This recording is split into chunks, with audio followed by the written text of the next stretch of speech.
Jack Greenberg works as an independent consultant, researcher and freelance writer. His current focus is on heritage and conservation issues, historical memory debates, truth-seeking and reconciliation, and civilian massacres of the Korean War. Jack, it's good to see you. It's good to see you. Thank you very much for coming.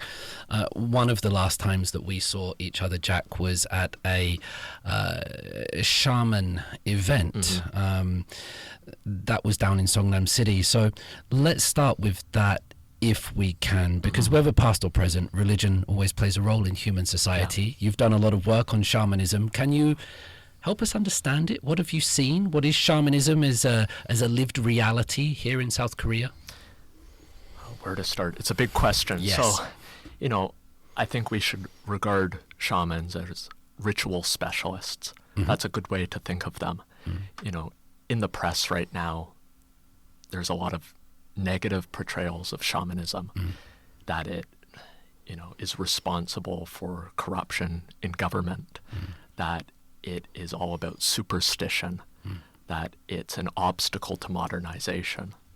But, shamanism has been this persistent presence in Korean society for thousands of years. And, from the beginning, shamans, mudang, were chongmin, the base people. So they were always outsiders from the rest of society. But they've always played a very important role in helping people find cures, in praying for good luck, in consoling people who have lost loved ones, and also consoling the souls of those who have passed on. So I think what we see is, shamanism continues to play a significant role in the spiritual lives and beliefs of many Korean people. It's not necessarily in the public sphere, but definitely guts are still performed in private. But as well, we see kind of these public performances, like the one we watched together down in Songnam. What is a gut? Well, a gut is basically, there's different types of gut in different regions of the country and for different purposes.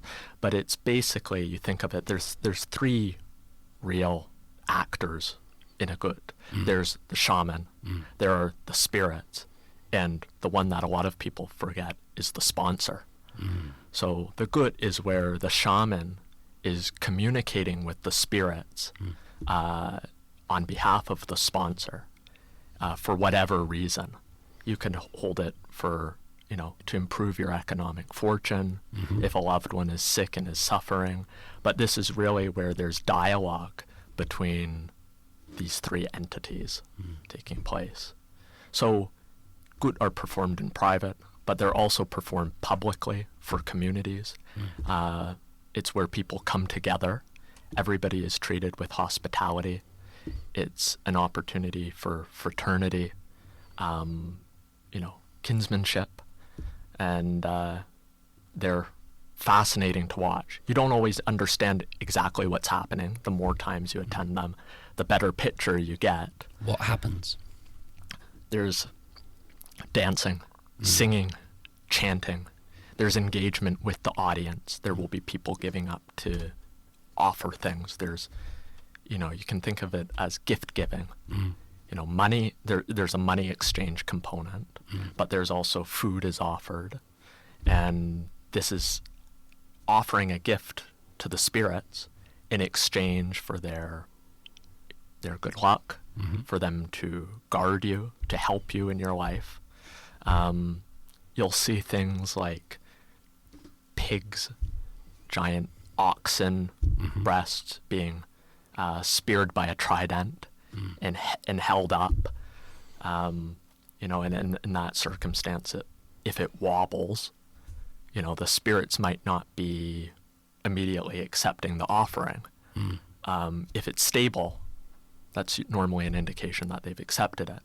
So if it's tilting, then, the sponsor will have to apologize and say,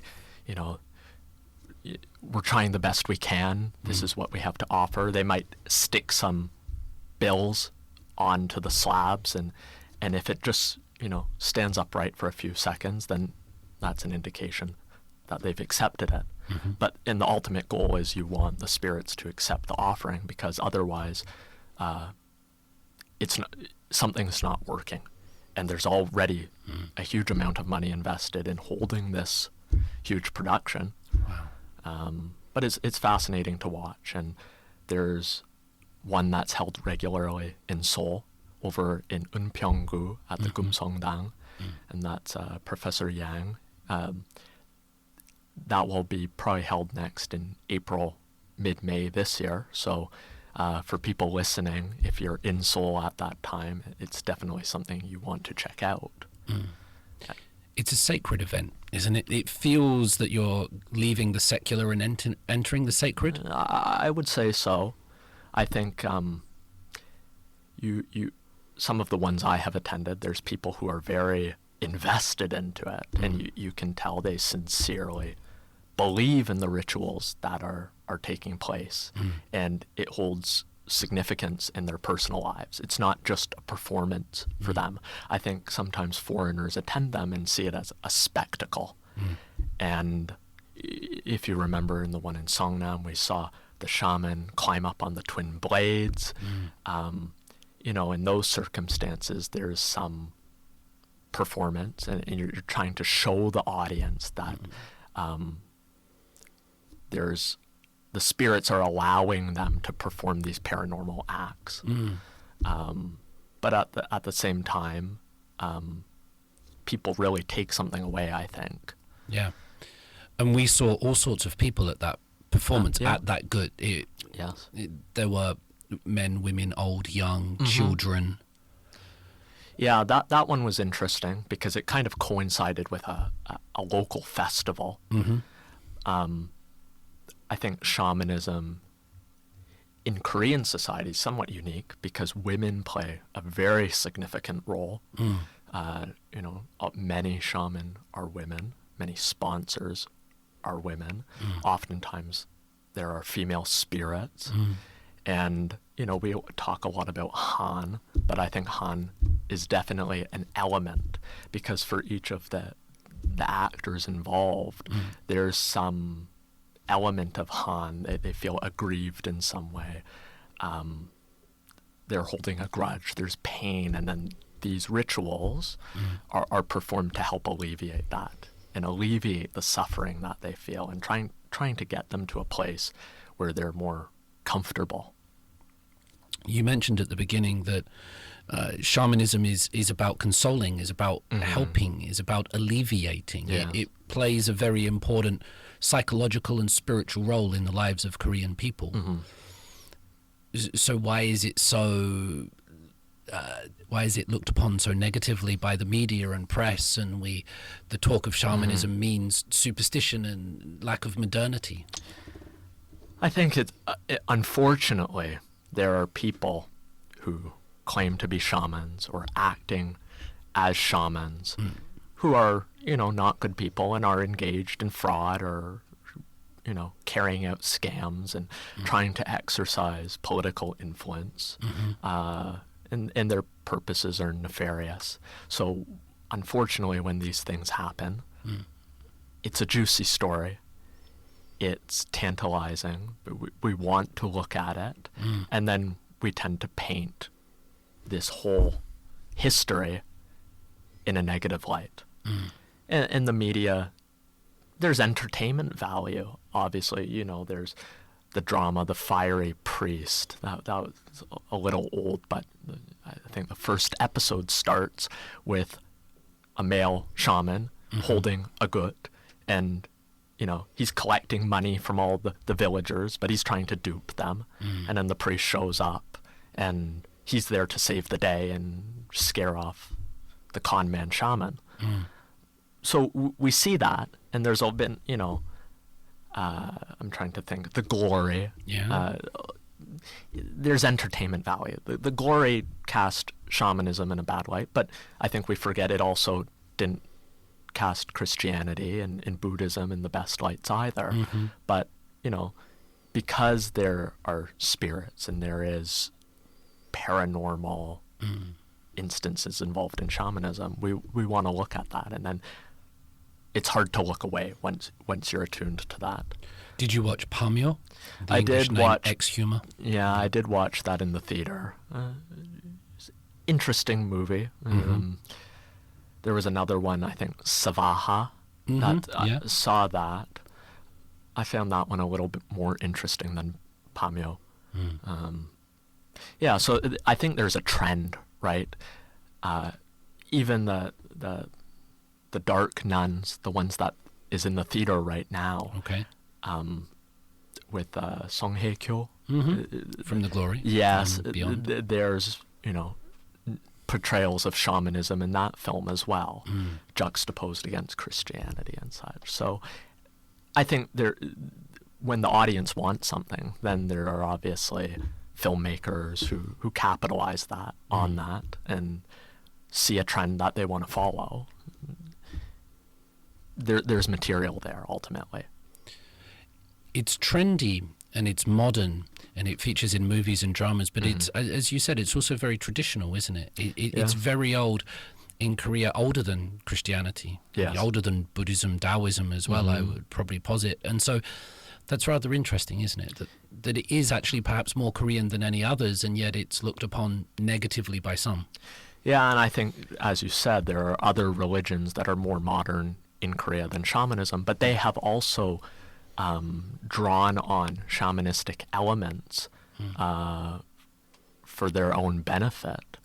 Buddhism in Korea is unique because you have icons that are really shamanistic icons, but have joined the Buddhist pantheon. There's Sanshin, the mountain spirit, and I know you've done an episode with David Mason before, and he's spent decades researching Sanshin, and I can't claim to be as much of an expert as him, but that's one of the shrines I always go straight to when I visit temples. So at this point, that's maybe 300 temples, and the artwork of Sanshin is always fascinating because you have different motifs and the Dragon King and other characters and icons. These have all been adopted and incorporated from shamanism. Sanshin being the mountain god, and you're right that shamanism and Buddhism, they seem to blend together sometimes. It's hard to draw them apart.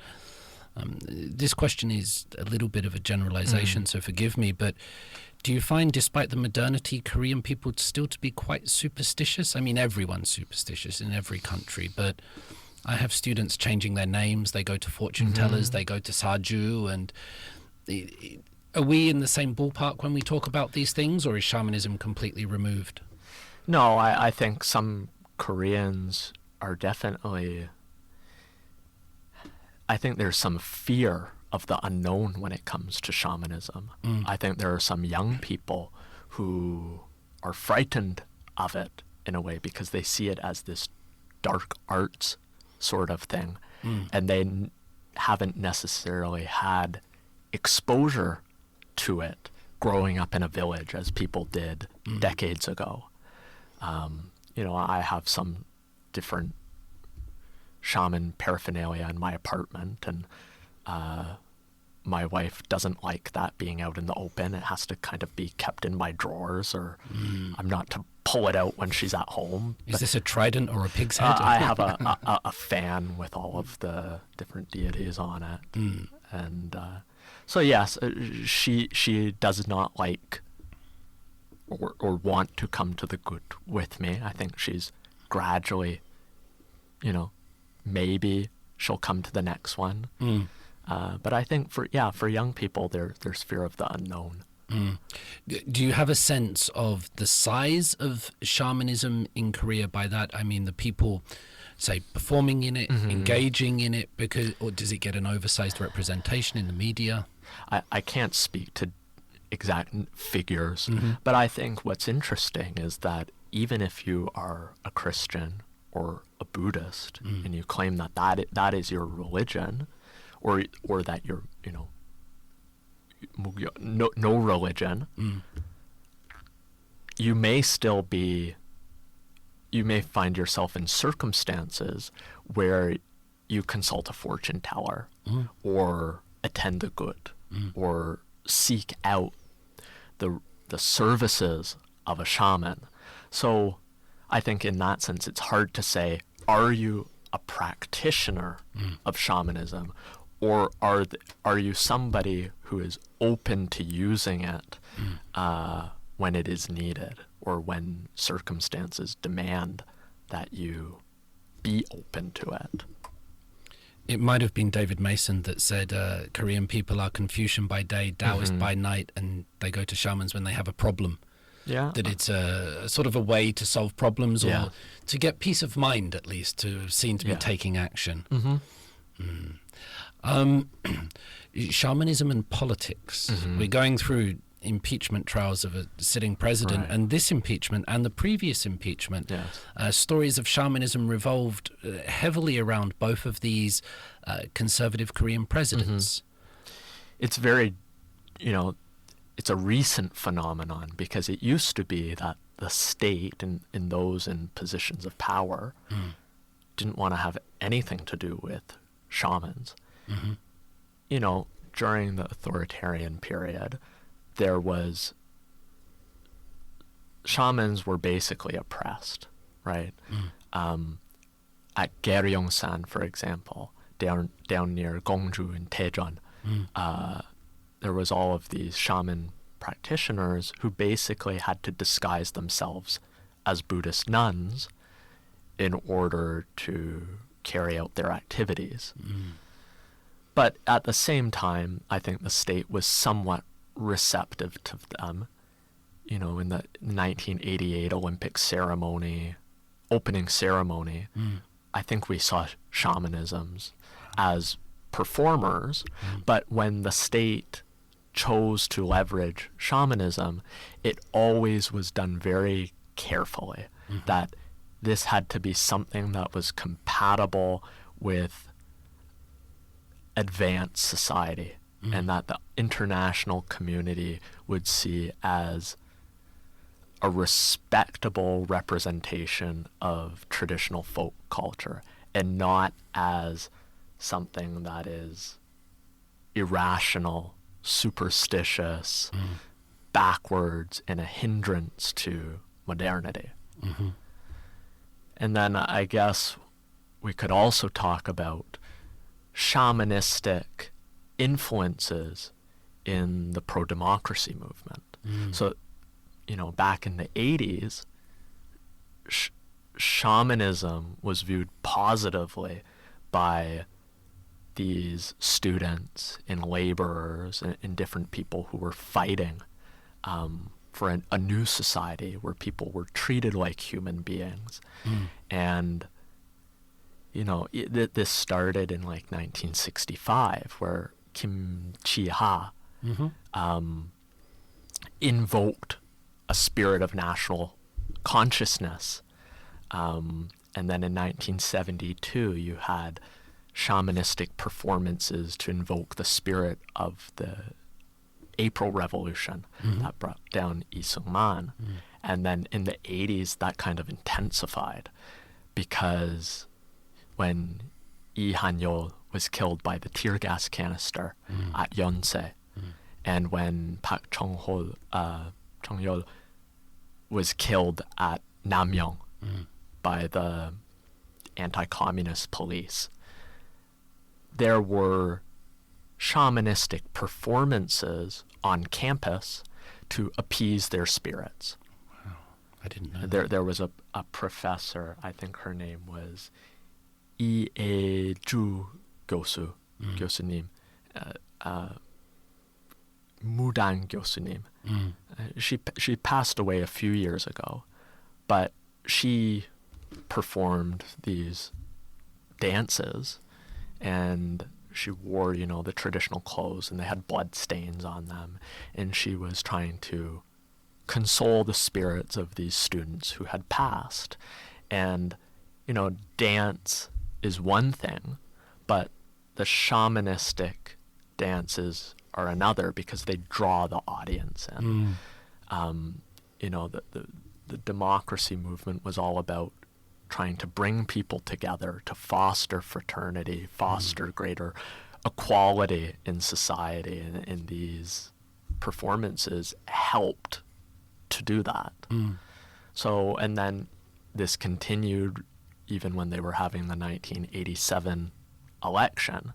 This same professor performed at the rally of Baek Ki-won, who was kind of like the people's candidate and who was positioned himself as somebody to try to speak to the greediness of the three Kims and their lust for power and try to encourage them ultimately to, rally behind one of them for the greater good. But, she performed at his rallies in Haewa-dong in Seoul. So shamanism was at least involved in the Minjung sort of democracy movement because it brought people together.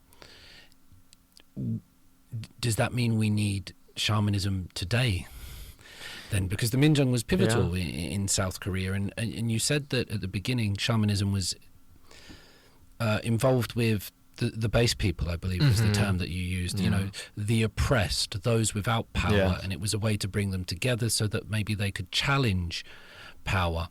And if that happened during the 1970s and 80s for democratization, it's an important role in Korean history, isn't it? Yes, absolutely. And I think it's an often overlooked role.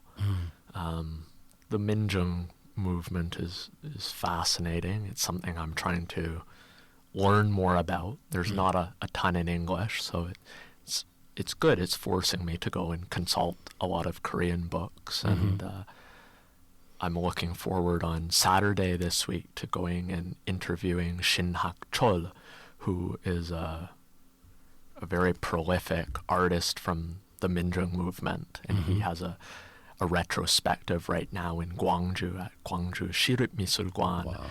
There's also a small exhibit in Seoul to mark the 80th anniversary of liberation at Baek Ki-won Madangjip in Haewa-dong, and that's about the relationship that Shin Hak-chol Songsaeng-nim and Baek Ki-won had. So I think there's so many things we can learn, and I think Minjung art was not homogenous in any way. There was different factions and different associations of artists and competition between what they saw this Minjung art to be. Can you say something about what Minjung is for those that might not be aware of it, or try to unpack it a little bit? Yeah, I think where to start with it. I think Minjung art, I guess my understanding, it's all about like the flow of the people from here to there. And it, in many ways, Minjung art brought down the veneer of the traditional Korean art scene. It brought art out of exhibition galleries into the streets, into the public squares. It opened a dialogue between artists and people, students, religious groups, laborers. And some of these people actually became artists themselves. It wasn't just about oil painting on canvas. You had different mediums. You had banners. You had, woodblock prints and rubber prints, and things that made this art, almost commoditized it, helped spread it. So it was in pamphlets, it was in magazines. It wasn't just something you go and look at on a wall and say, oh, that's nice, it has some meaning. It's often said that Minjung art is political art, that it's political propaganda. But it's very different from, socialist realist painting in communist countries where the state is dictating what is depicted and what the symbols are. Here, it speaks to so many different pressing issues in society. The problems inherent in capitalism, with the U.S. military-industrial complex, with authoritarianism. So, yes, it was political in that it shed light on the symbols that the state wanted to oppress and suppress. You could argue, many conventional artists of that time turned their noses up at Minjung art and said, it has a low artistic value. But the state also had a fixation on like abstract art, and the lack of political symbols in many of those pieces is political in itself. So, yeah, I think there's so much still that we're trying to unpack about Minjung art, and how do we understand it, and how is it relevant today? It's not homogenous, as you said, but to you, what does it look like? You mentioned the artist down in Gwangju that has the exhibition, Park Hok? Shin Hak-chol. Shin Hak-chol. Yeah. What does the art look like? Yeah, there's so many different varieties. I think it's hard to say it looks one way. You certainly have things like murals, for example, bright colors. You see these figures from society in that time, the people who were not in the upper tiers, but who were fighting for change. You see them depicted in these. I think there's some that have bright colors, some don't have bright colors. A lot of the banners, those have not survived. And that makes it our quest to understand it challenging in some ways. There's lots of people in them normally. I normally see flows of people, circular arms, these sort of arirang movement. You might have seen one I posted recently by Oh Yun, and that was like kind of a twist on the traditional farm dance of people with the banners, and then you had the peasants and the people doing mask dance, but you also had, officials and students all coming together and kind of doing like a snake dance. Those motifs are certainly representative of it in some way. Oh Yun was an artist, if I remember, associated with the dissident poet Park No-hye. I believe he designed he did some of the covers for his poetry anthologies. You said you get in trouble sometimes, not get in trouble, but that you have some shamanistic things around the house that you're asked to keep in drawers to be looking and researching into the Minjung. Does that cause you any trouble? Because Korea's, still kind of Cold War driven a little bit, and you understand my question. Yes, here. I understand your question. Not yet. It hasn't gotten me in trouble yet. I hope it doesn't, by the way. It shouldn't. I hope so. Sometimes if you get in trouble, you're saying stuff that needs to be said. That's the other thing. I went to a very interesting exhibit, actually, this afternoon. And tell me. This was an artist, I believe his name was Kim Yun-hwan. And he lives in Seongsu. He's originally from Daegu. And we had a chat over coffee in the gallery, and he basically took the voting stamp. You know what I'm talking about? It kind of looks like the peace sign. Yeah. He basically used this stamp and created these huge works of art. One of President Yoon and his wife's, their heads kind of fused together. One of Yoon and his henchmen, you could say, in Japanese war helmets. Different art that has a very strong message at this time. So, yeah, that I wouldn't say that art is not controversial, but it's playing an important role in the debates that need to be had in society at this time. A lot of his pieces used the red stamp but he also had one, and that stood out because the stamp was blue. And this was of the light stick at the protests. So that whole piece, there's no, ink lines in it. It's simply the stamp. So it's a collage made just by stamp, all over the canvas. Wow. But there are these breathtaking images, and you stand and you look at it, and you try to identify the meaning of it, and what is the message that it's trying to convey. So I encourage. Unfortunately, the exhibition ends tomorrow, but I think he's planning to take it on tour to different cities. And Kim Yun-ha? Kim Yun-hwan, I think is his name. Okay. I hope I remembered it correctly.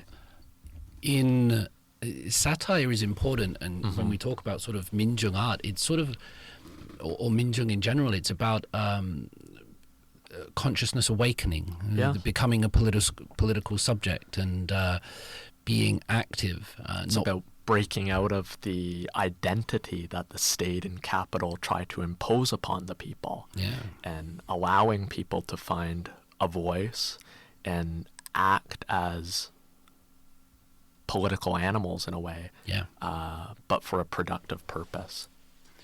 And if there was a satirical painting of a president in Canada, where you're from, or the United Kingdom, where I'm from, in France, in the United States, we wouldn't think twice. No. And we see them on a regular occasion.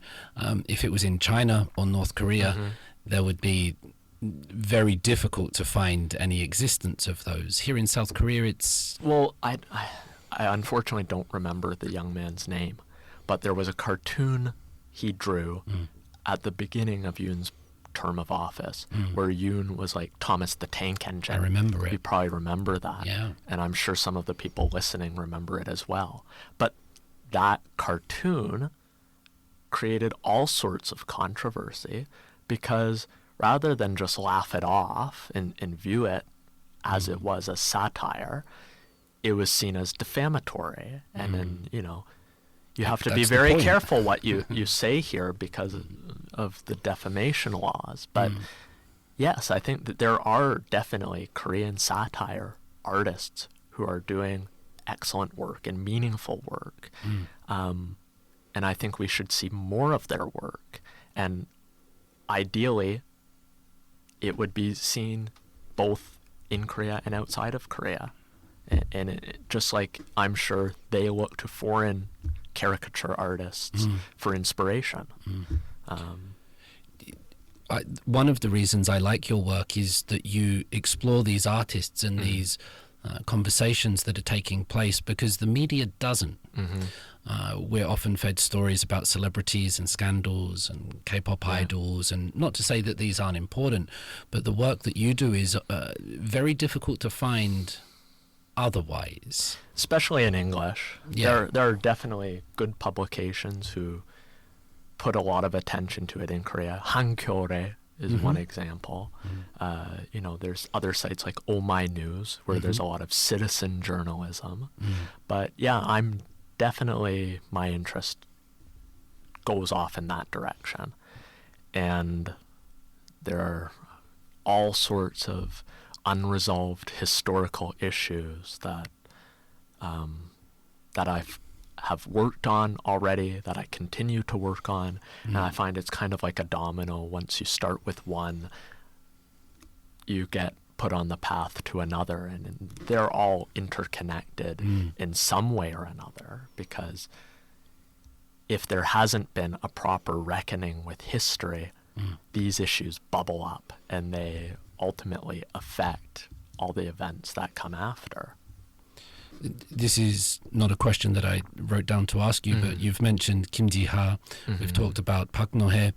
Hanyang recently won the Nobel Prize for Literature for her work, which does look at the voice of those that were oppressed in a lot of her work. Do you see her in a similar tradition, or did you have any thoughts on that voice spreading out into the wider world? Well, I think she's definitely not the first writer who tackles these difficult topics and difficult history. She's definitely, I would say, more literary, and she does a lot of experimentation with voice and who narrates the stories.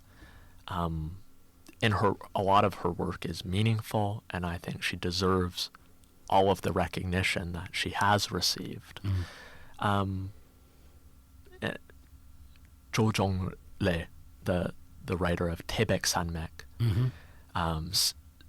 I'm reading a book by him right now, and he says Korean writers, especially of his generation, are very lucky because they have no shortage of painful history to draw inspiration from. And I greatly admire his work. And, Taebaek Sanmek Tell me about it. got into trouble for its supposed violation of the national security law. Just like Shin Hak-chol, who we talked about earlier, his painting was accused of violating the national security law. The national security law being related to North Korea?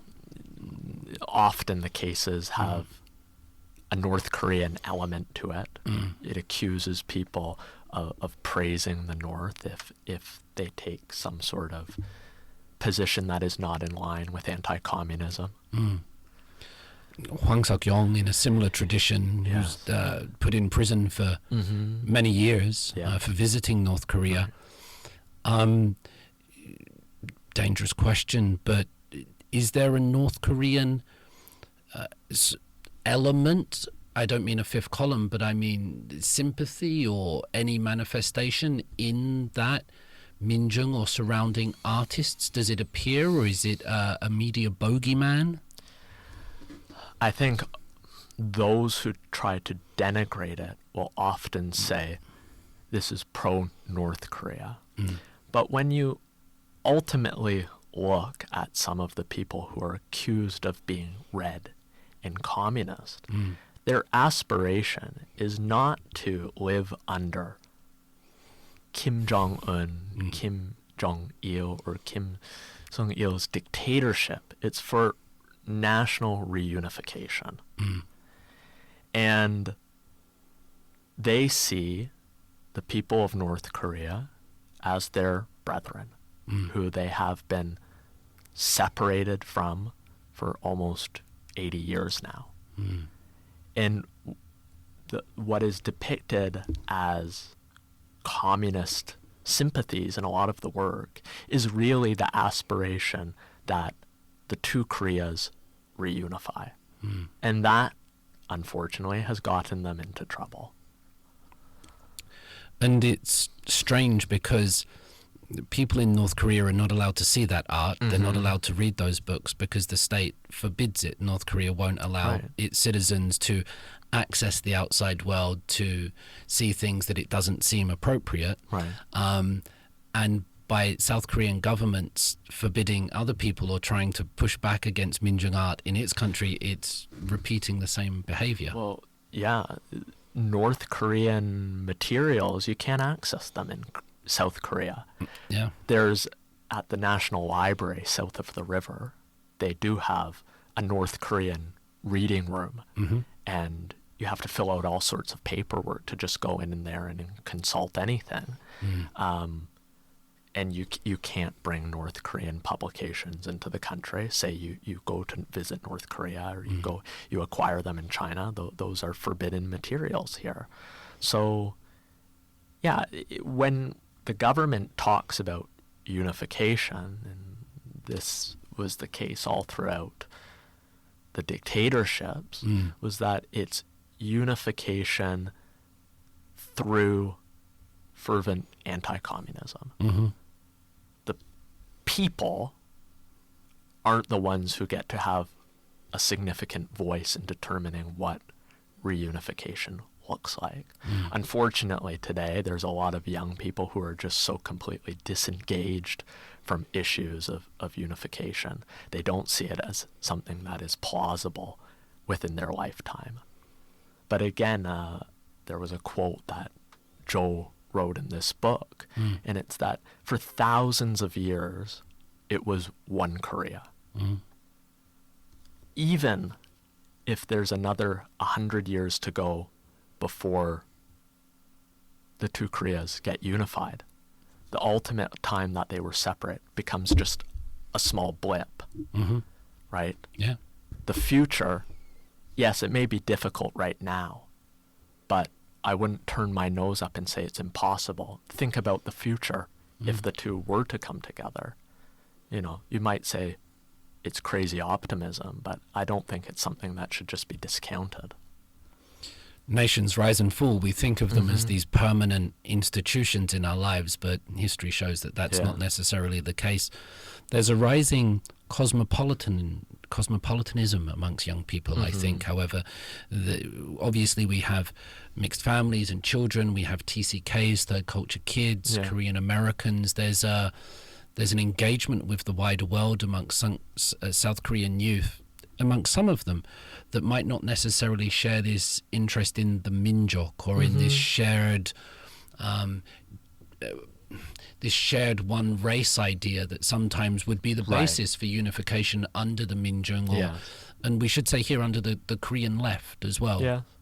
I think a lot of young people, you could say, aspire to be these cosmopolitan, globalized citizens who have more in common with the youth of Europe and the US and Canada and other advanced Western nations, whereas they look down upon the North Korean people as well as Korean minorities like the Chosunjok, or the Zainichi Koreans in Japan, whereas they are inferior to them because they have not been exposed to the modernity that they have, and they are not consumers of global culture and capital in the same way. Yeah, but I think it's hard. Again, you don't want to paint the whole youth population with a broad brush, but I think that's unfortunately kind of a trend that we're seeing. Is there a youth involvement in shamanism and Minjung movement? I mean, is it more elderly people? Yeah, I think from what I've seen, it skews to the older generations who grew up and lived through, the democratization movement. It doesn't mean there's not interest from young people. And I think also the protests that are happening now, that may spark questions for some of the participants of what heritage and what tradition of protest culture is there for us to inherit and to absorb and learn from. Obviously, the means of protest are very different today, and young people are finding their own ways to creatively express themselves, and that's not a bad thing. But I think it may open opportunities for dialogue between generations. You spent some time near or around the protests in Hanyang? Yeah, so I was working in Hanyang in January and February in an office right at Hangangjin Station, which is before Yoon Sung-yeol was arrested, when they were preparing to arrest him for insurrection and leading the rebellion. There was all of these supporters who had congregated there with their American flags and their Stop the Steal signs. So got exposure to that. What was it like up close? A lot of people there came up to me mistaking that I'm American. Do you believe in freedom? Stop the steal. That type of thing. That was obviously uncomfortable. It was a very different atmosphere from the pro-impeachment, pro-democracy protests that unfolded in the immediate aftermath of his reckless declaration of martial law in December. Outside the National Assembly, there was tens of thousands of people, young people, Yeah. lots of women, labor unions, progressive groups, but also families. It was very diverse, I would say, those protests. And as the first impeachment vote failed, the crowd became more diverse for that, maybe for a brief period. The protesters who have been consistent are more, you could say, clearly progressive than at that time. I don't know where I was going with this, but I think the protests, what we're seeing now is different from in 2016 when you had the candlelight protests against President Park. At that time, I think I wasn't in Korea then, but I believe there was more consensus over the need for impeachment. They were much bigger. Yes, they were bigger. You had conservatives actively participating and recognizing that there was a need for her removal from office. Yeah. So they were less partisan. They were perhaps less bitter. Yes, at that time, the supporters of Park were older, many men. You had some involvement from the church groups, the so-called Taekuki warriors who, saw attacks on her as coming from the left wing and from communists. Now, they're much more divided along the partisan lines. The pro-Yoon crowd, it has those same Taekuki warrior types, but you also have younger people. When there was the attack on the Western District Court, you saw a lot more younger people participating there, men, whereas on the, I would say, pro-democracy, anti-Yoon, pro-impeachment side, there's a lot more women actively participating at the forefront. Why is that? Well, I think when Yoon ran for office, he ran on an anti-feminist platform. He wanted to dismantle the Ministry of Gender Equality. He, leveraged Lee Jun-suk's rhetoric that, the Korean man is suffering and is at a disadvantage because of things like military service. And I'm not saying that young Korean men don't have any legitimate grievances. There are certainly things that are difficult for them and, that need to be recognized and not just treated with disdain. They have legitimate concerns. But I think women were able to take a more prominent role because that administration was threatening many of their interests. And this was an opportunity for them to really stand up and say, we need to fight for our future and we need to fight for our interests. And, it's not just starting now. That tradition started with the previous candlelight protests. It was students at Ewha Women's University who kind of kicked those off. And they've continued to build on their what their seniors did. It would be nice if they had more political representation beyond the official Democratic Party, I can't help but think, especially with regards to the last election with the candidate Lee Jae-myung. Yeah, and he's a very divisive figure himself and has his own baggage and various criminal cases. But there are possibilities for third parties, fourth parties and fifth parties in the Korean political scene. And to see, for example, in the last election, the Justice Party get only 800,000 votes and 2% of the share, I thought that was kind of disappointing. Yeah. When you look at who is participating in the protests. There's certainly the Green Party, the Justice Party, Jinbodang. They're there, but yes, they don't have the same stage presence as Minjudang. And you have the newer parties, Choguk's party, and they've kind of suffered some setbacks with his recent imprisonment. I was going to say he's back in jail, isn't he? That's right. Yeah.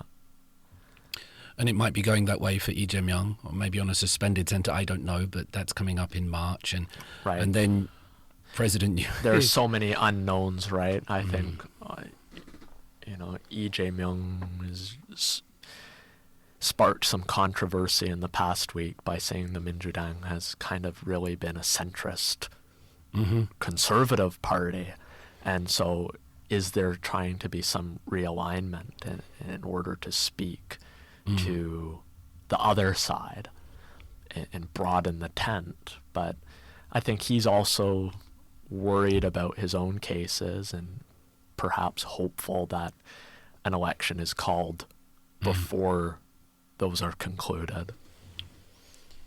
It feels like one view might be that Korean democracy at the moment is a bit of a basket case, but when you study history as you have done, you realize that it's at least a lot better than it was during some very dark periods not too long ago.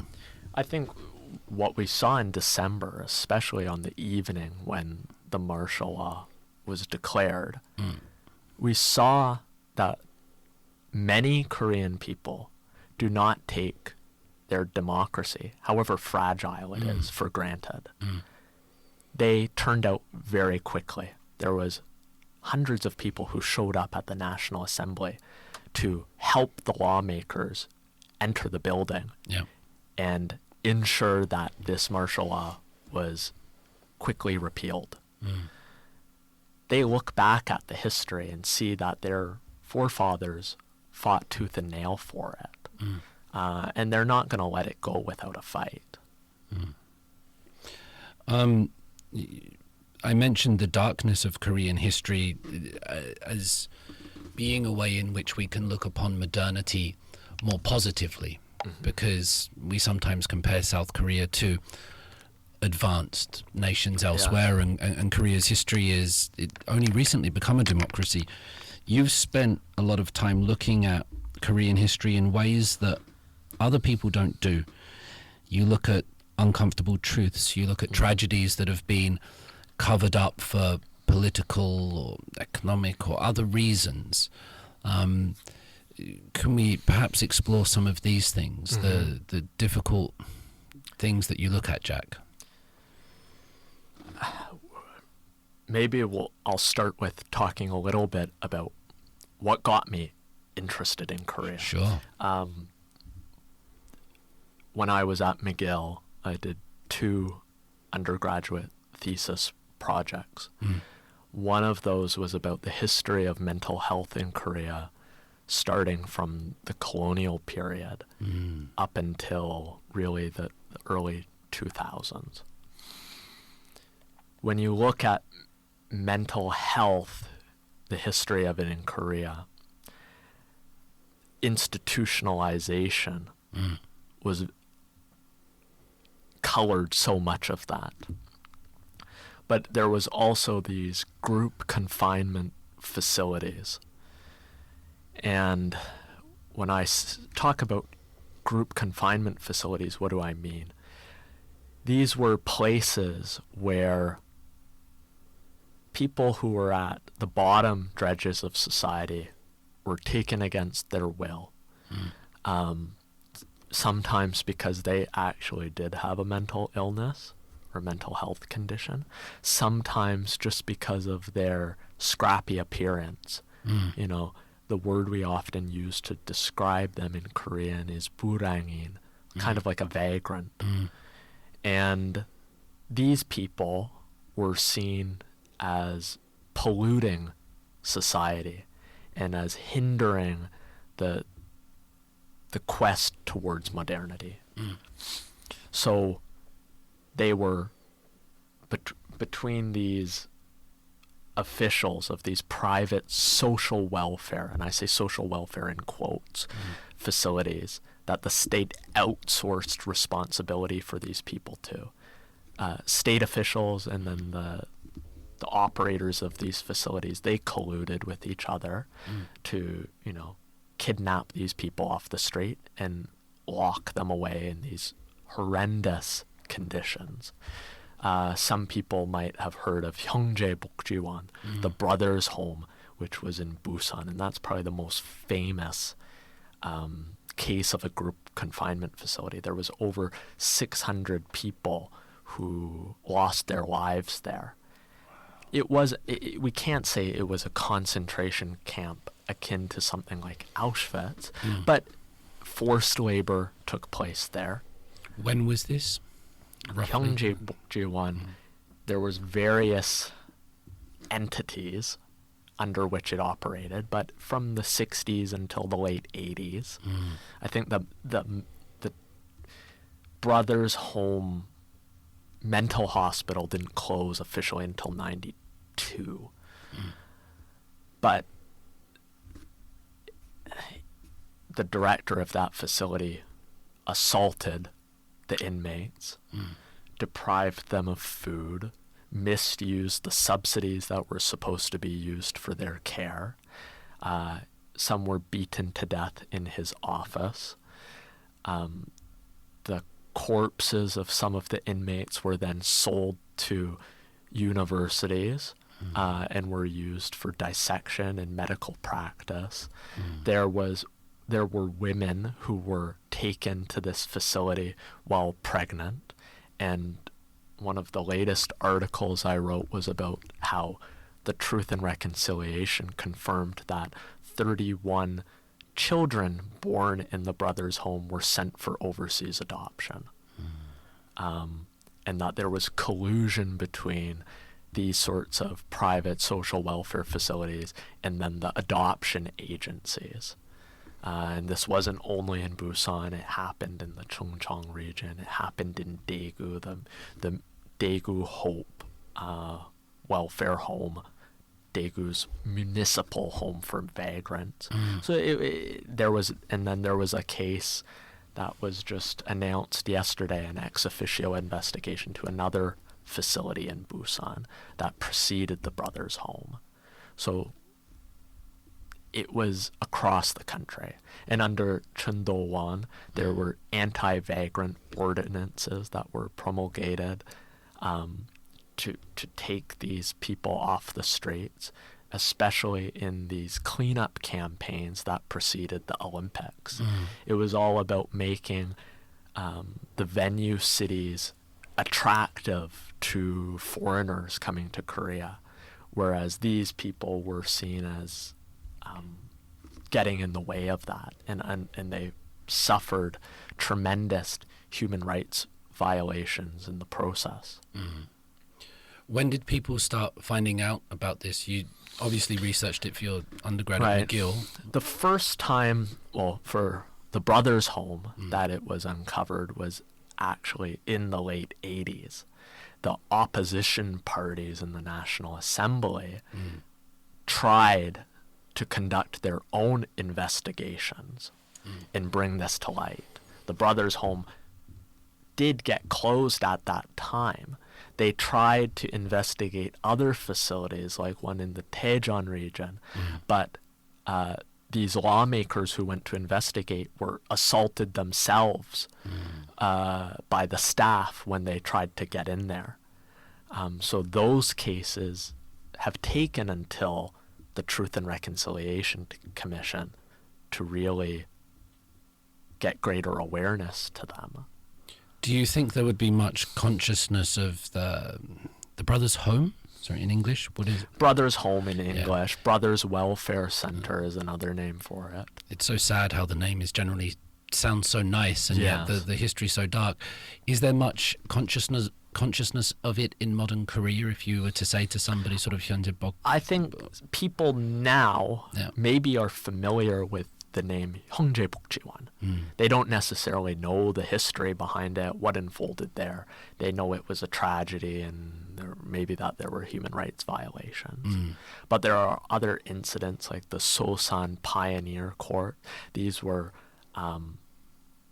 vagrants from the Seoul and Daejeon areas who were, some of them had jobs, like they were shoe shine boys or, you know, delivery people, and they had jobs, and maybe they actually had a residence in a boarding house of some kind, but nevertheless they were taken, and they were forced to down along the western coast, what do you call it? Land reclamation projects, and they were basically forced to settle there, building their own communities, and the Seoul city government officiated mass wedding ceremonies, whereas they would be paired up with a prostitute, and then the couple would be sent down to Sosan, where they would have to reclaim the land and then produce a model happy family after that. It sounds outrageous. Yeah. And those incidents, I think far fewer people probably know about compared to 형제복지원. But those have been investigated by the Truth and Reconciliation Commission. Say something about that, the Truth. Sure. That was my other undergraduate thesis project at McGill. So there was a Truth and Reconciliation Commission that was established under the Nomu-yun government. And it's 2002 to 2007, the Nomu-yun government, roughly, isn't it? Yes, roughly. I'm drawing a blank on the year that this commission actually started. There had been pushes for it all throughout, like the Kim Dae-jung government. But the issue was always getting assent in the National Assembly, which was very polarized then as it is today. So No got the commission off the ground. And I believe there was 200,000 cases submitted to that first Truth and Reconciliation Commission. But only a very, very small fraction of those cases were ultimately investigated and had truth-finding decisions rendered. What kind of cases were they? They looked at some of the civilian massacres. They started looking at things like 형제복지원. But the problem was that when the government changed to Lee-myung-bak, it lost its footing. It became very politicized. The government saw this Truth and Reconciliation as digging up inconvenient history. And also this commission was looking at things like the Chinilpa, the pro-Japanese collaborators. So there was discomfort with what it was doing. So they started cutting funding to the commission. And ultimately, regardless of its recommendations, many of them were not acknowledged and no action was taken. So that's why it had so much unfinished business. And then when there was another, you could say, progressive government, it was reestablished. The second incarnation of the Truth and Reconciliation Commission kicked into being, and that was under Moon Jae-in's government. The Truth and Reconciliation Commission is still working right now. Its mandate currently is set to expire in May, I believe May 26. And that's unless the National Assembly decides to extend it further. They would be likely to, I imagine, considering the Democratic Party majority in the Assembly? I think it's hard to say right now because some of the commissioners have already expressed that they do not seek to have their terms renewed, even if its mandate is extended. Under the Yoon Song-yeol government, again, we have seen politicization of the commission. The head commissioners have made outrageous statements where they have, tried to identify bereaved families as collaborators and as communists, and are reinvestigating cases that had already had truth decisions rendered unto them. The current chairwoman was appointed a few days after Yoon declared martial law, very quietly. And she has already met a frosty reception with some lawmakers in the National Assembly because of remarks she has made on social media, where she has praised Yoon Song-yeol, where she has praised past leaders like Chun Do-won and Park Chung-hee. She distributed her book to all of the staff at the commission around Seoul this year, and in that book had, passages praising these controversial leaders, and that was viewed as an inappropriate action for the chairwoman of this sort of very sensitive body. So there are many issues right now, and one of the biggest issues ultimately with the Truth and Reconciliation Commission is that its recommendations are non-binding.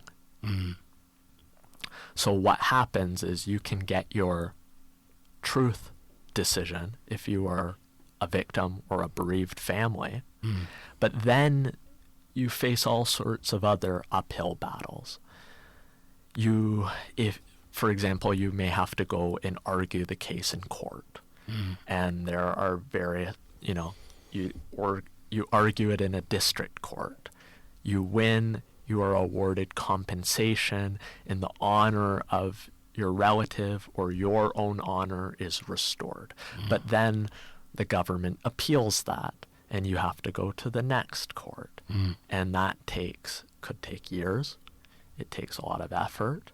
There are many people who are quite elderly or who pass away while their cases are being decided. So they'll never ultimately see justice. The commission has, when we talked about the group confinement facilities, one of their recommendations is that there's an institutionalized mechanism whereby the truth seekers are able to then get set compensation, and they don't have to go through all these additional hurdles. But again, that all of this depends on political will in the National Assembly to get these things established. And there's a lot of, I think, tone deafness with some of the lawmakers that will make this very difficult. I'm sometimes very dubious of things that are called the Democratic Republic of blah, blah, blah. And I'm not just talking about our neighbors to the north, but sometimes names are there to throw us off the scent. Very difficult question here, but do you think either the left, the Democratic Party, or the right are capable of finding the truth in these senses? You've already talked about the heavy politicization of the right and the denying people of honor, compensation, trying to prolong trials for nefarious means and such forth. Do you think that the Democratic Party face similar challenges but overcome them better? Or you understand my question here, perhaps? I mean, is it possible to find truth in these situations? Is either party capable of it, or does it need something else, non-political? When I think about this question a lot, and I think one of the starting points, you have a very difficult time getting to the root of it, because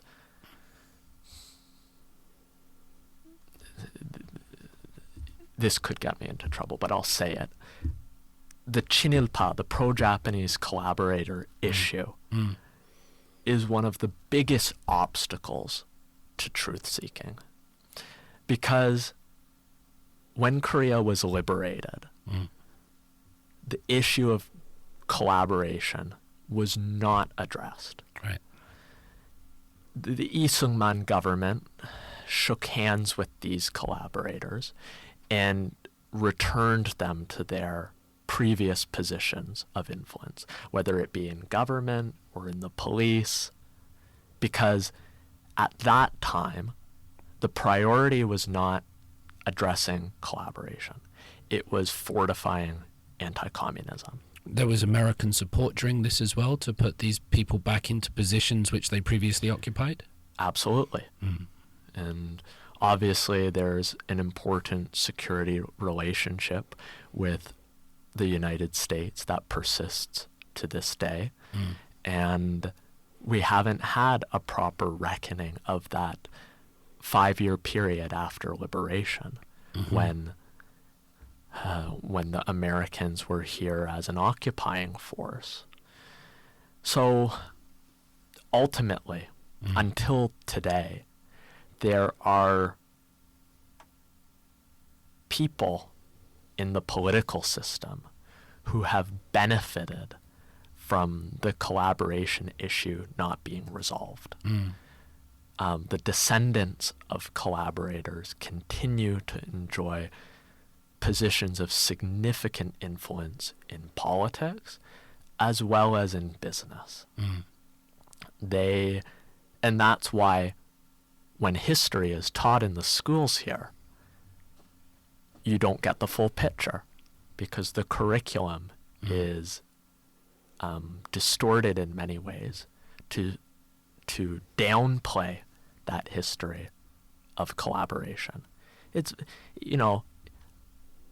collaboration is very complex. You can't just say that there were certainly people who collaborated because they saw it as a way to advance their careers, to enrich themselves. Some people who collaborated took issue with Japanese imperialism, but saw collaboration as an effective means to achieve the ultimate goal of liberation.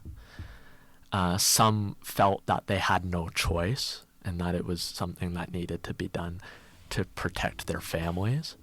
But we haven't had proper debates about collaboration yet. And that affects, all of the issues with Japan, because many will say that apologies by Japan have been insincere and are not coming from the right place, and that Japan has not reckoned with its history properly. There have been many apologies, just for the record, whether they're insincere or not. Exactly. Yeah. So there have been apologies, and some of those apologies have been organized and agreed upon at the state level, but have not necessarily included victims. Right. But in any case, it's very easy for Japan to say, what are you telling us to repent for, Korea? You haven't resolved your own troubles of collaboration. I don't think it has to be that Korea resolve all its own issues before Japan can address some of the denialism that exists there. The two can happen at the same time. But I think addressing the collaboration in Korea would also help facilitate that dialogue. There was an app released, I think, around the same time as the Truth and Reconciliation, or a list of collaborators. There has been a list of collaborators. 3,000. It included Park Chung-hee on that list. There's a list of collaborators, and that was painstakingly put together over decades. And the task of overseeing this research is now in the hands of Minjung Movement 연구소. They have a museum, actually, of the history of Japanese imperialism in, I believe, Cheongpa-dong in Yongsan. And I've been visiting there frequently because I wrote about the Yasukuni Shrine issue, which they have been active in advocacy about. So yes, there are non-governmental organizations that have done a lot of research and tried very hard to bring these issues to light. This is probably a flippant question, but I couldn't help thinking, will there come a day 100 years or many decades in the future where, for example, and again it's flippant, forgive me, where my son or my daughter have to apologize because during this period of time we are working and we are benefiting ourselves, we're getting rich in South, not very rich, but do you see what I mean? We're working inside this political structure and we're existing and we're paying our taxes, that we could simply be living our lives and yet the future could look upon us very differently. Yeah, I think that's very much a possibility. You know, people's circumstances were very different 80 years ago, and it will be hard for us to ever fully comprehend the choices that they had to make. But that doesn't mean that we don't try to do that. Right. And try our best to grapple with these difficult histories and understand the contradictions that are inherent in them. There were socialists who collaborated and then defected to North Korea. But many of the collaborators were right-wing. So it's not black or white. There's a lot of gray. And ultimately, people say being shackled to the past is a hindrance to the future. I can't buy that. What's wrong with that? I think that ultimately, if we leave history unresolved, the issues persist. It's not just going to magically disappear. By addressing these issues now, we're setting ourselves up for a better future. A future that is perhaps less polarized, where there's ability for people on opposite sides to see each other as human beings and not just as caricatures, right? You know, I've been doing a lot of research about the civilian massacres of the Korean War. And many of the bereaved families, their entire lives, they have been called words like palgeni or red or communist. And that's had very tangible consequences. You know, it's precluded them from certain jobs, from enrollment in institutions, from going to the military academy. It's led to them being subjected to surveillance by the police state, to being denied passports. And, you know, right now we're seeing a mirroring of the political rhetoric, I think, in the U.S. There's a sort of McCarthyism in Korea, and some of these bereaved families are rightfully fearful because, again, the word palgeni is being flippantly used to attack anyone whose political opinion you disagree with. So you can say, yes, you're shackled to history, but when you've lived your whole life as a victim of history,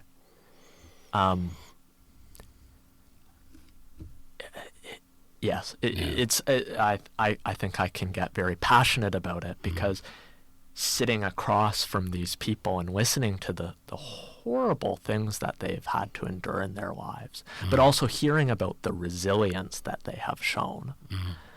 I want to go and scream in the faces of anyone who calls them things like palgeni and just uses these words in such a destructive way. That has very tangible consequences. And on the level of caricature, it might be said that it's Palgengi versus Chinilpa. They're the two words, the communist versus the Japanese collaborators. And to me, that still seems to be one of the fault lines in Korean society and politics. It's what political parties leverage.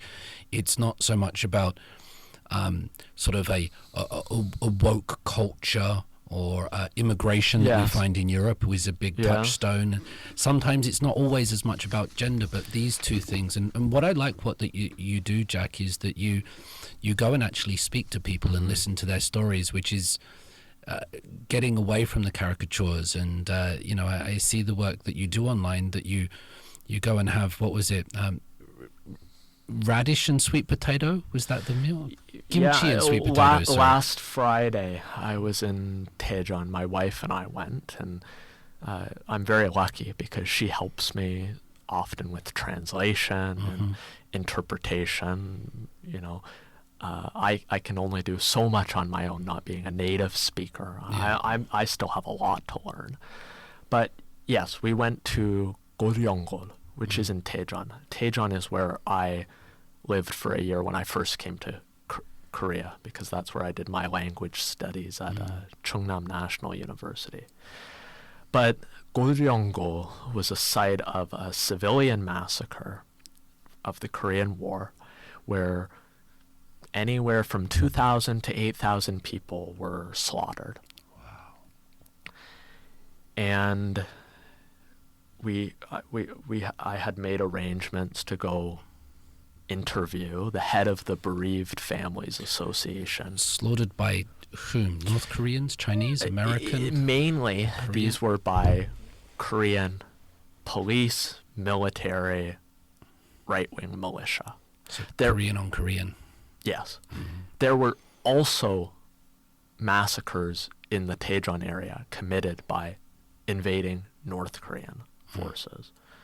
So, and across Korea, you have civilian massacres by state forces, as well as by what they often call hostile forces. These are like the guerrilla combatants.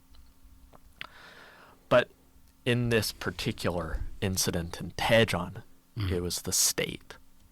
And in many of the civilian massacres, you had people who were in the prisons. So in this case, Daejeon prison. They were brought out of the prison for the reason of being transferred normally to another prison on paper. But actually they were brought out to the periphery of the city and killed there because the Lee Sung-man government feared that if the North were to invade, that these people would potentially be collaborators and join with the Northern forces. Then there was the Bodo Yeonmeng, the National Guidance League, and this was an organization or a registry system where people who had been accused of collaboration, maybe with socialist forces during in the post-liberation period, they were coerced, tricked, encouraged, or sometimes voluntarily, they enrolled in this. And it's basically saying that they repent and that they will be faithful subjects of the Republic of Korea government, and that they will not engage in these pro-communist, pro-socialist activities.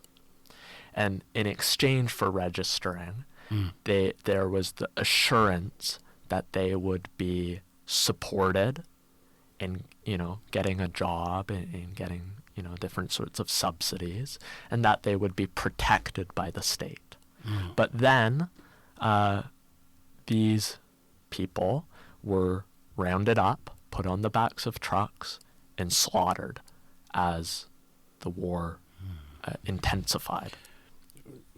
in the 50, 51, 50, roughly, when was the Daejeon? In the early 1950s, at the beginning and into the first months of the Korean War. And this happened as well in Daegu.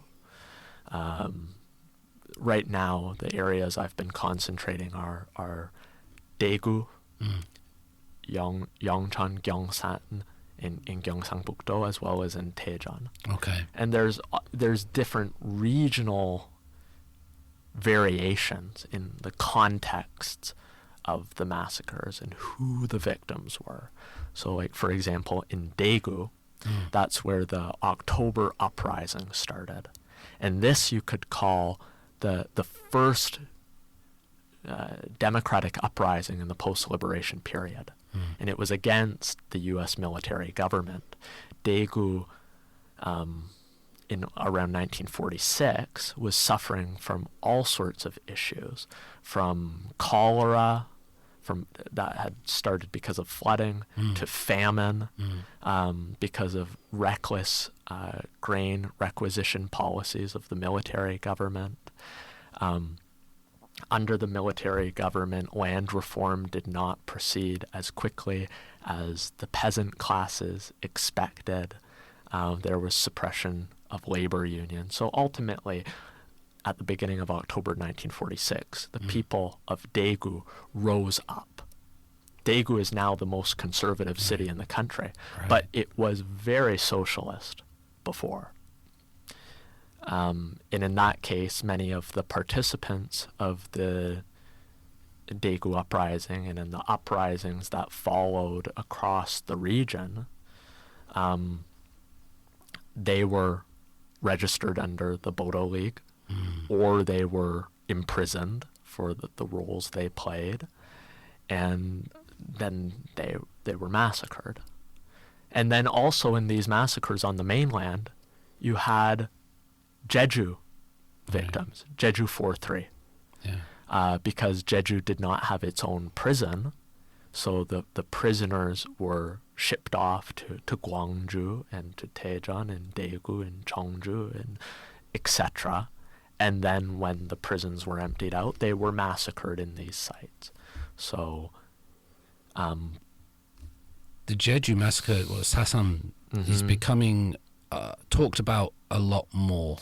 Yeah, I've had students tell me that they didn't know about it before in previous years. I think in the last sort of decade, perhaps there's been a big movement to uncover Hanyang's work as well. Not only that, her recent book actually speaks to Jeju Sasam, and it also speaks to the Gyeongsan cobalt mine massacre, because one of the characters had participated in the uprising in Jeju and then was sent to prison in Daegu and was ultimately massacred at the Gyeongsan cobalt mine. So when I was attending the Wirongje, the mourning rituals last October, there would be banners with all of the names of the Jeju-related victims, because their names do not appear on the actual memorials. And that there's all sorts of politics there, but in Daegu, like at Gachanggol, which is another massacre site, the city refused to include the names of the Jeju victims on the monument, saying that it would ruin it. This is a difficult question here because we don't sort of have computers in front of us, but you mentioned the Daejeon massacre of 1950 as being somewhere between 2,000 to 8,000.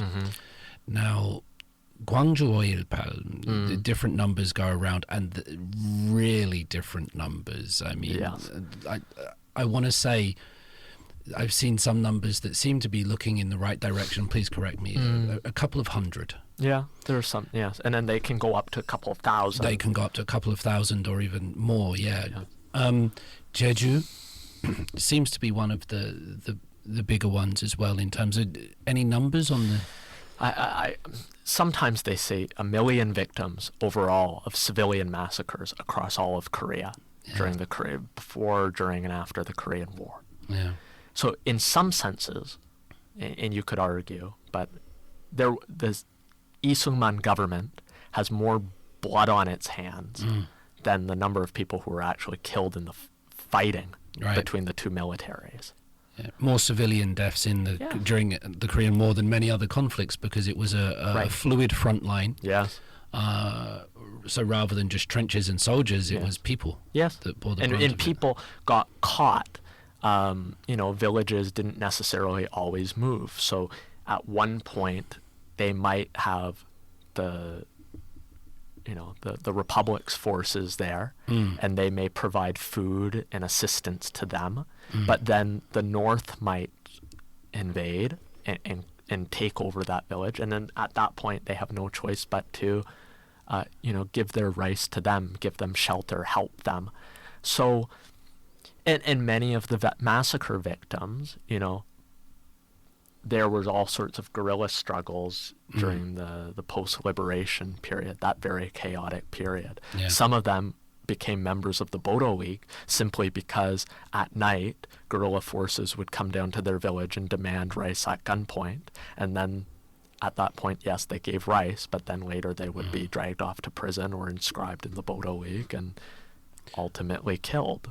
I can't help but think that if you're a farmer in the late 1940s in Korea, you might not necessarily know the difference between communism and capitalism and the ideologies that seem to be rife when we describe them. Right. Or you might have an awareness of it. But when you think about the tenant farmers, how much they suffered under the Japanese colonial rule, when they saw the promises and the possibility of land reform, these were the solutions that the left-wing parties were advocating.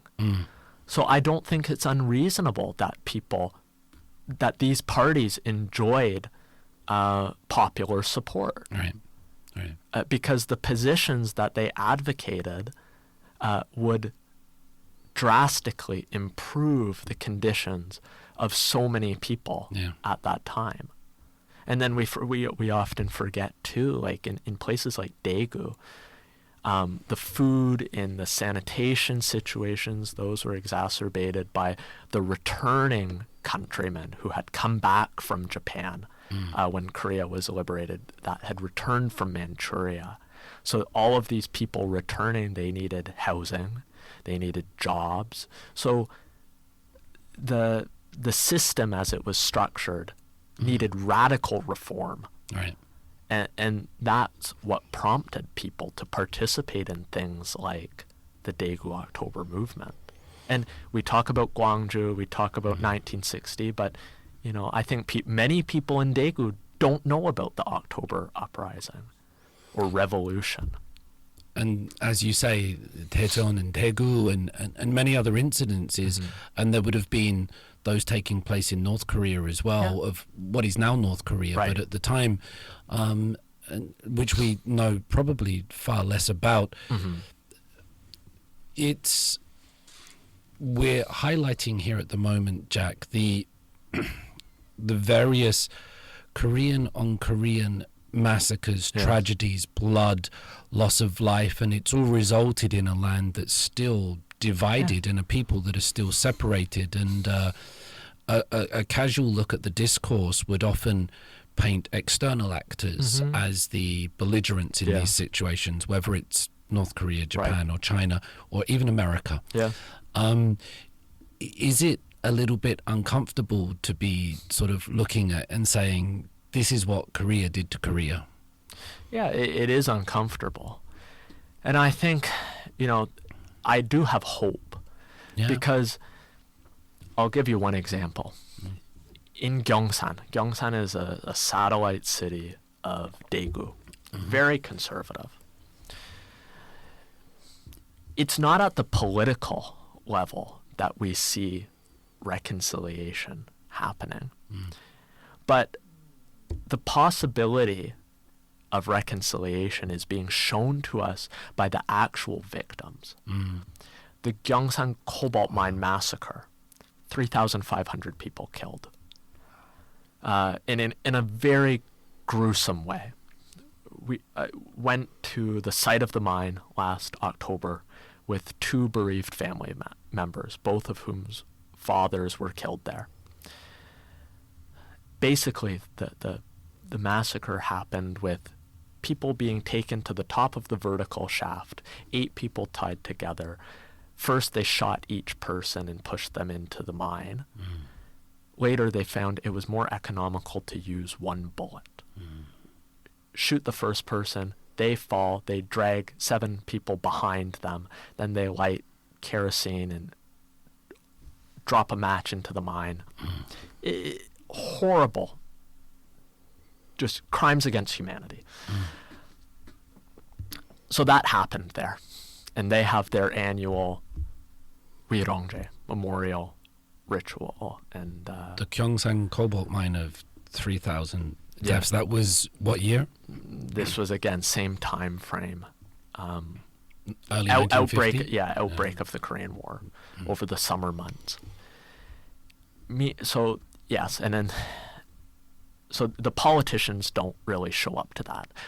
The mayor, they won't show up. In Daegu for the Bodo League massacre, Hong Junpyo sent his secretary to deliver remarks. They couldn't send a council member. I don't blame bereaved family members for heckling and expressing their disgust.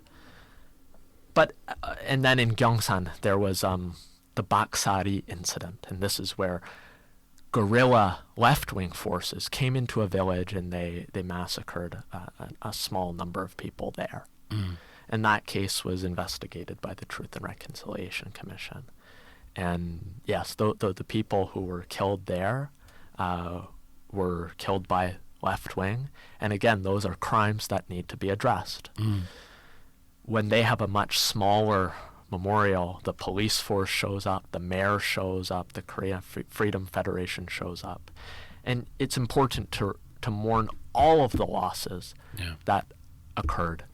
But what impressed me was that the head of the bereaved families for the Baksari incident attended the memorial for the Gyeongsang Cobalt Mine massacre.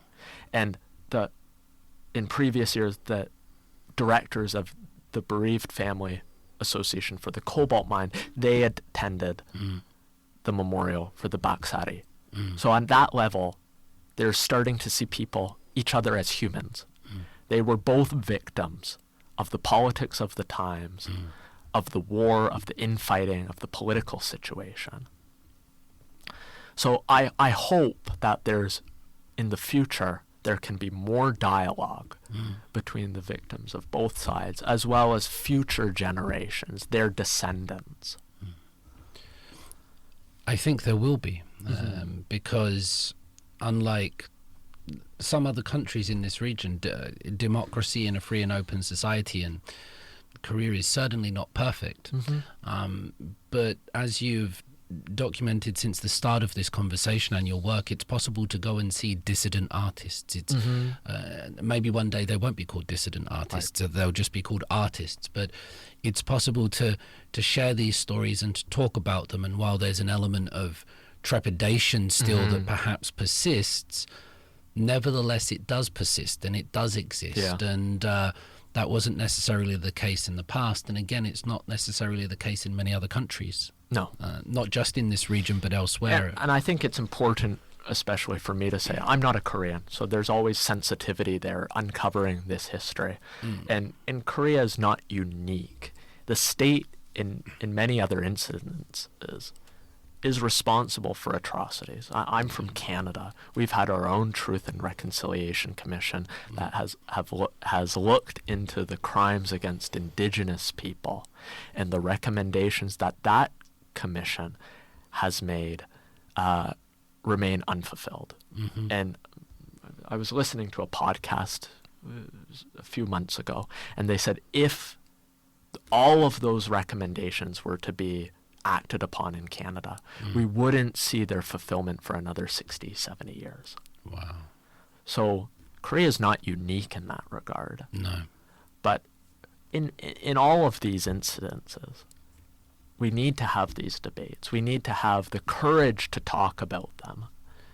Is there a slight difference because here the country is still, here the land is still divided, here there is still technically an ongoing war, and coming back to it, all young men are deprived and isolated for near enough 2 years and told, there's the enemy over there. And you know, when I speak to military officials and generals, that if they didn't train these young men to be killing machines, they wouldn't be doing their job. Right. And they need to focus them. And young Korean men that maybe some listeners might see in the convenience stores or the coffee shops, some of them have sat in offices, some of them have just jogged around army bases, others have been up at the DMZ with guns pointed across the border, and some of those people are the reason we can have a coffee in peace in Seoul.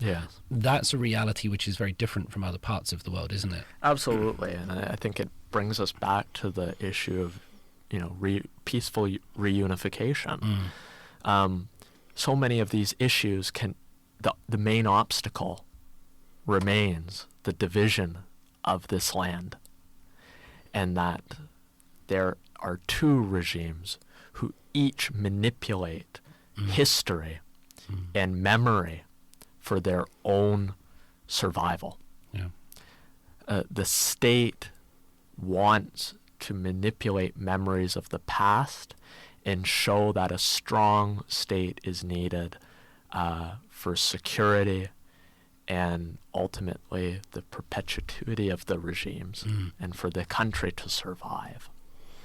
Have you thought much about North Korea and what it does? We haven't really touched on it during this conversation. But it's an interest, certainly, and it's something I try to read about. And it's always, it colors so many of the issues here. So, like, it obviously is the reason that powers like the United States have been in Korea for so long. One of the issues that I've been working on is the comfort women, right?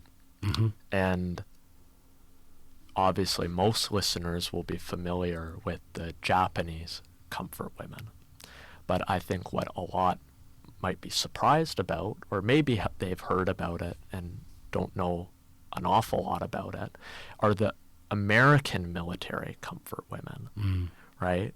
So that whole system, and I will call them American military comfort women because that is the terminology that was used in the Infectious Disease Prevention Act of 1957. Wow. The Park Chung-hee government, at that time, Lee Sung-man, and then the Park Chung-hee government thereafter, they used the term comfort women.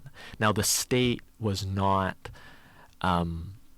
hands-on playing a role in mobilizing these women like the Japanese had done, but they accepted that controlling these women and administering VD control and regulating them was necessary to boost the morale of the U.S. troops that were here. And the men were never the problem. You know, the view of the state was, oh, a man can't carry STD, even though they were, in reality, responsible for a lot of the spread. The target was always the Korean women. And many of these women were, yes, you could say, some will say that they voluntarily acted as prostitutes, but many of them were compelled into it through trickery, that, you know, they thought they were getting one job and were actually sold off to a pimp, or, you know, their economic circumstances demanded it, coming in from the countryside with little education. Maybe they were persuaded with patriotism calls or something like that as well, perhaps. Yes. But ultimately, you know, the state violated the human rights of these women as well. Right now, there's a fight unfolding at the foot of Soyosan in Dongducheon over the Yet Songbyong Gwanriso, the last remaining VD control, VD detention center in the country. And this building shut down only in the 90s. Does opening, my previous guest referred to the women because he had photos of them, of the American soldiers, these coloured photos. He referred to them as camp girls or camp women. To to call them sort of comfort women or wiambu, to utilize the same terms. Does that help Japan in some way? You know what I mean by this. I know what you mean. I'm not trying to be uncomfortable here, but it then allows Japan to say, you're accusing us of doing the same thing that you did perhaps before and after we were there. And I think it's difficult. Like there's many would hesitate, I think, to use the term comfort women, and say that perhaps their experiences detract from the experiences of the Japanese survivors. But ultimately, I think there's solidarity between the two. And the Halmonis who continue to protest for a resolution of the comfort women issue as it relates to Japan they don't see the American military comfort women as non-humans. They see them as victims of violence that occurred in a militarized landscape. You know,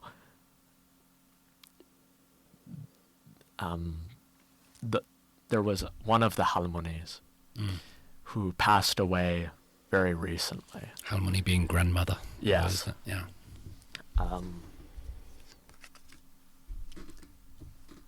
And she used some of her compensation money to establish the Butterfly Fund.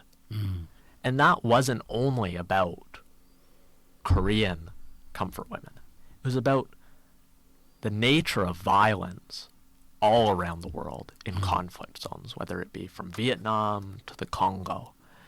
And it was established by her and one of the other Halmonis. And the message is that there needs to be solidarity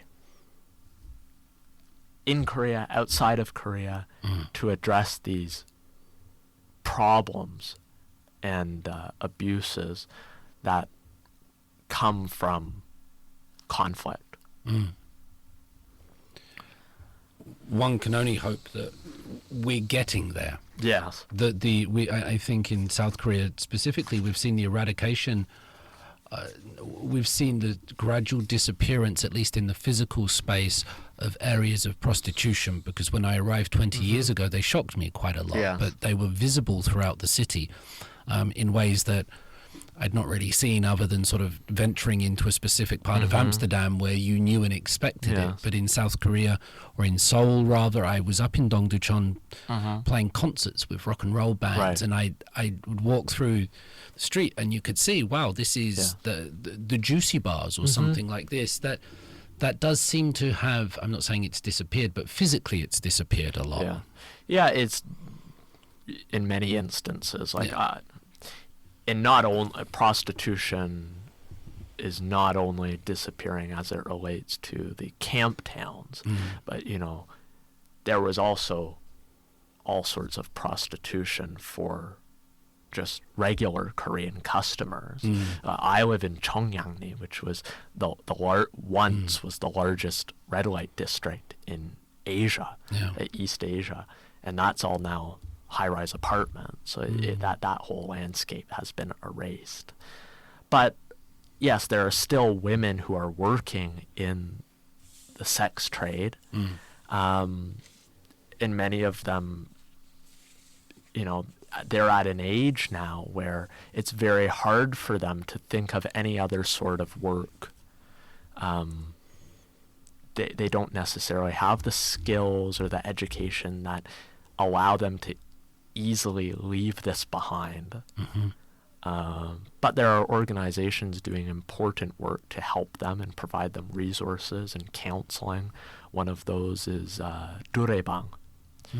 And What's that? It's My Sister's Place in English. Mm-hmm. And it was founded by, I believe, the sister-in-law of Moon Ik-wan, the pro-unification church leader. Mm-hmm. I interviewed the director of that organization when I was writing about the need to preserve this Songbyeong-gwanri, so the VD detention center. And after that, my wife actually got involved and has been volunteering with them. They're taking some of the grandmothers out tomorrow to do strawberry picking. And Wow. they do outreach still in Uijeongbu and once a month to go and visit these institutions where sex trade takes place, and in sharing information that these are the resources that you have available to you, and trying to let them know that there are people who will support them and will help them if they are ready to accept that help. On a personal level, where do you and your wife and many others like you find the personal fortitude to do these things?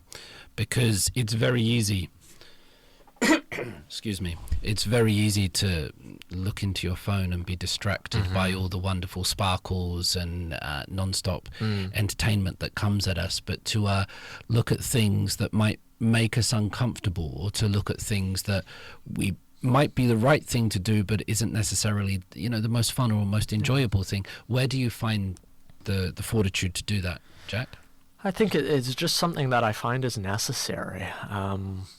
I think ever since I was young, I've been interested in these sorts of historical, social justice issues, and I'm doing it because I think even if I can just play a very small, minor role in helping bring the issue to light, to amplify their voice, I think that's important. And that's what I ultimately aspire to do. It's not, I don't think it's about becoming famous or, making money from it. It's just, I think it's right, it's necessary, and ultimately there are people who need to do these things if we want to see society change in a positive direction. Yeah. Does it ever get hard? I think it can be hard, but ultimately, no matter how much I think about these things, it's never going to be at the same level as somebody who has been a victim of it. Like their hardships are so much greater. It takes up a lot of mind space, and certainly makes me think of all sorts of questions, and I think about it a lot, often late into the night, but I don't think that's necessarily a bad thing or a troubling thing. What I ultimately hope is, I think that there should be, I talked to you about the research I've done on mental health in Korea. Yeah. And across the board, mental health services here are insufficient. And there's still the taboo of seeking help. But I would like to see greater mental health and trauma support for the many Korean people who have lived with traumas in their lives because of these many incidences, whether they be massacre victims, bereaved families, or whether they be Korean adoptees. Gwangju right now is the only city that actually has a trauma center, and it's done a lot of work counseling those who have suffered as a result of the Gwangju Democratic Uprising. But in cities like Daegu, there's no budget for it. Hong Jung-pyo, as the mayor, cut the entire human rights budget in the city. So Chae Yong-hee, who's the head of the Bereaved Families Association for the Daegu October Uprising, she won a citizen award, and she used the money from that to offer counseling to other bereaved families. Nice. So I hope those sorts of services become more accessible in the future to those who need it, because there are bereaved family members who have suffered. They have tried to commit suicide. Many of the people will never launch cases with the Truth and Reconciliation Commission because their lives have already ended.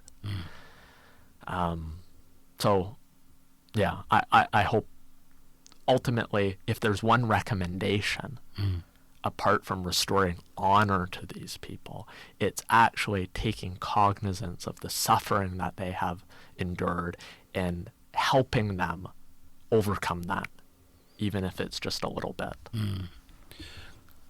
In the English language, at least, we have all of these sort of old adages and expressions and things. A problem shared is a problem halved, and everything that you say speaks, I think, to the lessons and sensibilities that we were taught, regardless of what tradition or from where it came from. But I think what you say is perhaps not common sense, but widely known, but not acted upon enough. And it's a taboo in many ways, I think. To say it, it can get you in trouble because of how polarized we are. What is the thing that gets you in trouble? Well, I think there's recognizing the other side is often the hardest thing to do and the most controversial thing, because so often now, and with social media, we're all in our own echo chambers. True. Right? We lose sight of other perspectives because we only see and hear what we want to hear. And when we stay in those bubbles, the language exaggerates and amplifies to the fact that any communication across the bubbles becomes a form of cognitive dissonance. It's harder to be objective. Yeah. Right? Yeah. I think as much as I tried to go meet people and listen to their stories, I think it is still important to listen and be open to hearing other arguments, as long as it's done in the right way, right? I don't think we should give credence to conspiracy theories and malicious attacks, but there's always two sides to a story, and it's important to recognize that. Yeah. Well said. I've been bowled over continuously by your work, by your courage, and I hope that many people will go and find it. When I had David Kim from Korean Pizza Club on here, I recommended your social media in one of his things as a way for people to learn more about Korea. What should people do, Jack, to find you? Where should they go? I think a lot of people are still on X, so I'm still on X. Oh, I still call it Twitter, and I call it Twitter Yeah, too. me too. My business card says Twitter. So I post there only for the reason that there are many Koreans still on there. Yeah. I prefer Blue Sky, and I'm there, and I'd like to be more active on there. I have Instagram. I think the user handle on all of these sites is Jack W. Greenberg. It's Berg with an E, not a U. I have a newsletter that I'm trying to put out monthly, hopefully in the future bi-weekly. That's called Gachi in Korea. The Gachi is like the magpie. It's not a negative symbol, but magpies in folk culture are bearers of good news. So in this case, it's trying to be a bearer of good news and important news. The magpies also sort of bothered the tigers, didn't they? This was a part of Minjung art. Right. How do you spell gachi in English? I think I've romanized it as double G-A-C-H-I. Double G. Yeah. Okay. Please, everybody, go and find Jack's work, however you find it. Before I let you go, 2 or 3 recommendations. Can be books, movies, albums, films, something that people might want to get their teeth into, career-related or not. Okay. Just first recommendation, if you're in Korea, get outside of Seoul. Do yourself a favor.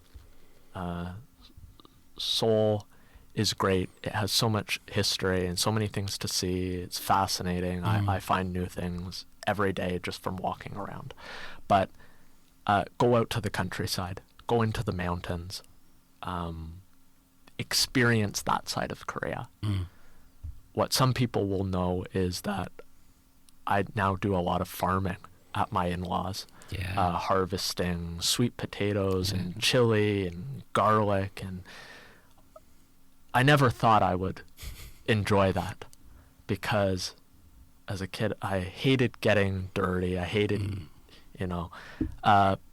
but it changes your perspective completely on things like just where our food comes from, how much labor goes into farming.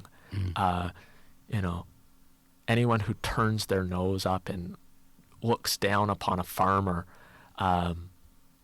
should get their head checked, because there's so much knowledge and intelligence and labor that goes into putting the food you eat onto your table. So yes, go out, see Korea, go into the mountains. There's thousands of temples that you can go and visit. There's so much to see. There's history. There's different dialects that you can expose yourself to, different food. Go out, travel. If you're not in Korea, go out, travel however you can, whether it's in your own country or internationally. Just try to expose yourself as much to other cultures in other parts of the world that you wouldn't encounter in your regular life. Beautiful. Other recommendations, I could go on about all sorts of books. Right now, I'm reading Yi Chang-dong's recently translated anthology of short stories. So Yi Chang-dong was the Minister of Culture under Nomuyon, I believe. He is better known as a director rather than a writer. So some of the listeners, if you're film aficionados, you'll be familiar with like Burning. Or Peppermint Candy, Green Fish. So he directed all of these films. But Penguin just released in English his short stories. And these are all stories that are set during the 80s, and they talk about some of them speak to things we've spoken about in our conversation, like the National Guidance League, student activists, former guerrilla fighters. So they're timely stories, they're important stories, and he's a very good writer, I would say. He's a brilliant director. Yes. Those films that I've you seen mentioned. only some of them, but I agree with you there.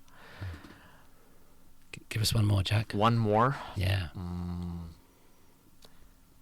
Last night, my wife and I went to the Korea Film Archive. If you don't know about this institution, it is amidst all of the broadcasting stations in Digital Media City. You'd get off at Susek Station. The Korea Film Archive, I think every day of the week except Sunday and Monday, they have 2 or 3 film screenings for free. Wow. Anyone can go. You book your tickets online. You can get their tickets at the box office. And they do foreign films. They do Korean films. So last night we went to see 미망인, which is in English The Widow. Okay. And this was from 1955, and it was the first film in Korea to be directed by a woman. And this woman, Park Nam-ok, I think her name was. She was born in Hanyang, which is near where my wife is from, in Gyeongsang-buk-do, near Daegu. And one of the things is that she directed the movie with her child on her back, strapped in the swaddle. The film was restored by the Film Archive in 4K. Unfortunately, the last 10 minutes of it didn't have any sound. The sound has been lost. But just watching that film was fascinating because you see all the street scenes of wherever it was filmed in 1955. So go to the Film Archive. Also, you can rent DVDs from their vast repository, and then they have computers and little rooms where you can go with headphones and listen and watch whatever is you want to see. Amazing that something can be free in today's age. Yeah. Yeah. It's they do. There are so many things in Korea that I think there are so many free institutions, art galleries, Right. libraries, film institutes. In Uijeongbu, you can go and listen to vinyl records for free at the public library. Nice. So go find these things, take advantage of them, share them with other people, And then go out into the countryside. yes, indeed. Jack, thank you. Thank you. Thank you. Cheers.